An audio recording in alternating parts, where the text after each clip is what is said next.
Atamale mada pung aka gijine pung aka langai de piomilo yoriping remetwida itumle sampanggang sa kavribra le ningshiye kalali kiashi kapaya iwi awunga iwi local pastor razang da kalaya awunga ping pastor ping kala achu matai metwida iwi suru khumi da kale program hili special program hili khumi da kalaya Oja Reverend Soreng Amlela iwi kyaksi shimkuru kyaksi chungami dale Radak leya na tum sai korale ine hita da hangai achuwa election campaign maning mana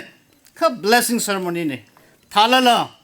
ina tyo meka athumna minute khani ka khuina ina ka thunggyau minute phanga wata ga yori ping na maluma dawra macha ek katyo na ka hang I mete jo en lango ko Hozik, okay tiliba miyamsi,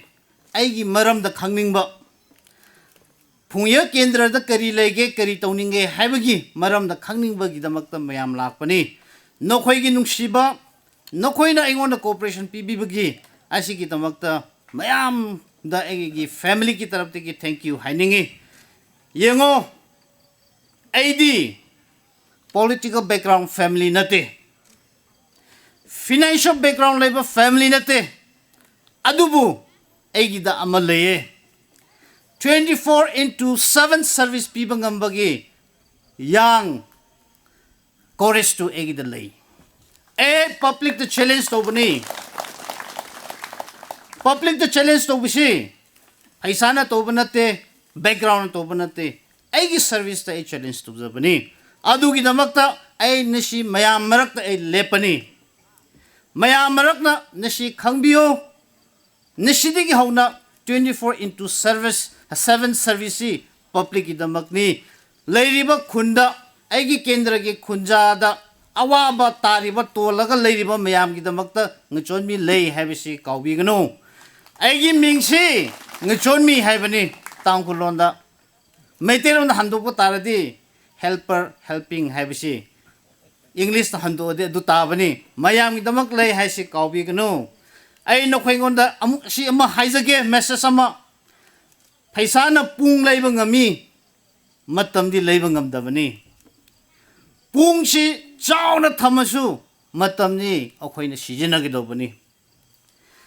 paisa na insurance lay ngami nangi safety lay ngamde habam nangi safety di nangi dalay Paisana doctor labor ngami nangi good health labor ngamde nangi na sadalay nashi aigi kun asida sanglaba lap karba pungya kendra da lairaba extreme corner border da nokhoina trouble lobiraga lakpiraga aigi damak support tobigini haina lakpiba miyam sigi damakta ai nashi nokhoingon da confidence ama pizage nasai mayam haizakre Ishwar lay Thabak Bible da haibagumna nana khayau nana hadra Thabak si party manungda thabak tore mi myam khangbegi support to asigi harvest di yam kuiraroy laani mi myam na hai blessing ceremony sinang na khoi digi last lori si kari gino thuna lo party gi thabak di nang na ngana toy blessing kari ki damak am thing na lobara heaven observe 100 times observe to raga asidi public on the bluff to bagi matam laitare absolutely na taraga compulsory way na lairagani haibagi damakta ay blessing na si last lobani sidi ticket phangkaragani haibagi nokoy miyam da assurance piraga lobani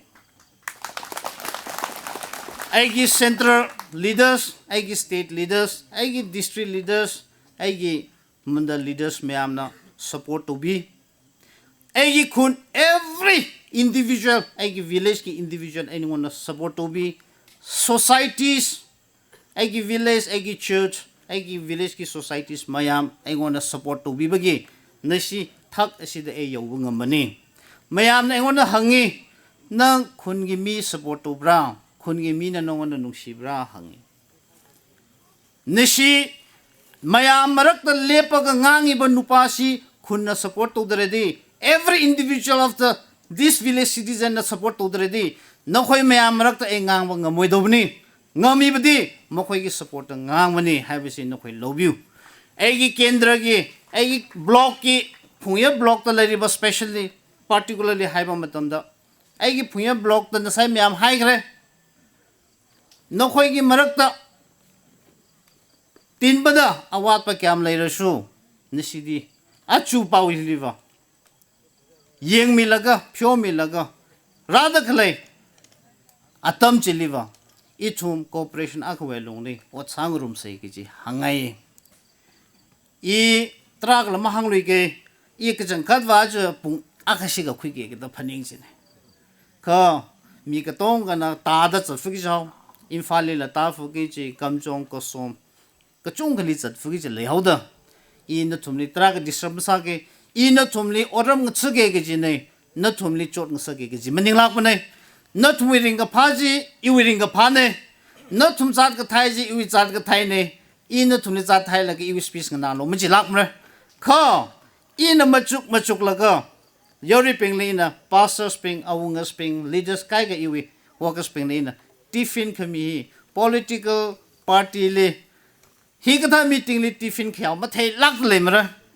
I na khare da le re da khui presentation hi khi mi sikla da machuk che na isi pa ve ni khini machuk che ne sya sa la machuk ka chon mi sila mofler mi sila westcourt mi sila tanghu traditional ithume back now mi sila hi hasla da machuk la ka iwi political career ha ko phok nei iwi political career ha phok chik le hi ring ga pha ping le ka cham thai ping le makhlai naw ping ning chon je ga khi u kai na ha phok corruption u kai na ha phok is chiwi wangai na chat ma thai khawai chat rom phung khawai hi in Ramshang mira kala thai laga chot le laga ngachonmi ili phaning rono ngachonmi iwi family li phaning rono da tiffin ji lo laga khami kho na thom tiffin quick phung khai ga tong na thum ping hi chat ga thai tam li ili phaning u mi da iwi li yaw thira mi lo I 24 into service iwi li le da le gi ji hi hang laga na thum li ning shi na haire iwi shim khu song we na kala iwi sang song we na iwi ram song we na thum li ning shi la kai re thank you